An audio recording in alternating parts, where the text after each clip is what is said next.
महाशिवरात्रि रे बेलेश्वर पीठ चलचंचल। आज हेउछि महाशिवरात्रि, तेणु समस्त शैवपीठ शिव पंचाक्षर रे चलचंचल होई उठिछि। गंजाम जिला भंजनगर जलभंडा निकट पहाड़ पाददेश रही प्रसिद्ध बेलेश्वर पीठ। बेलबण रे उक्त अंचल परिपूर्ण थिबारु एहार नाम बेलेश्वर पीठ रखा जायछि। एठारे सर्वोच्च 61 फुट उच्चर भगवान शिवଙ୍କ प्रतिमूर्ति रही। एहार चतुर्पार्श्वरे श्री गणेश, कार्तिक, माता पार्वती समेत 5टी मंदिर रही। प्राकृतिक और सुंदर परिवेश मध्य मंदिर गुड़िक रही वर्ष तमाम एठारे राज्य तथा राज्य बाहर पर्यटकों भिड़ परिलक्षित होता है।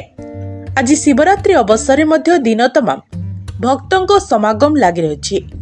सेहीपरि आखपाखे थिबा विभिन्न शैवालय आज सकाळु सकाळु श्रद्धालु माने भगवान शिवଙ୍କ प्रिय फूल, फल, बेलपत्र और भोग सामग्री नहीं मंदिर रे दर्शन करथिले।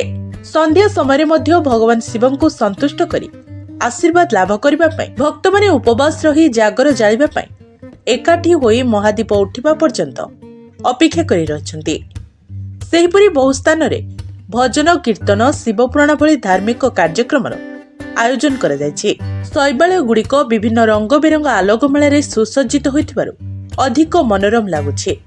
संध्यारे प्रबल भिड़ को देखि सुरक्षा दृष्टि विभिन्न स्थान में व्यापक पुलिस कर्मचारी को मुतयन करा जायछि। गंजाम जिला प्रतिनिधि जेके पटनायक रिपोर्ट, जननी टीवी।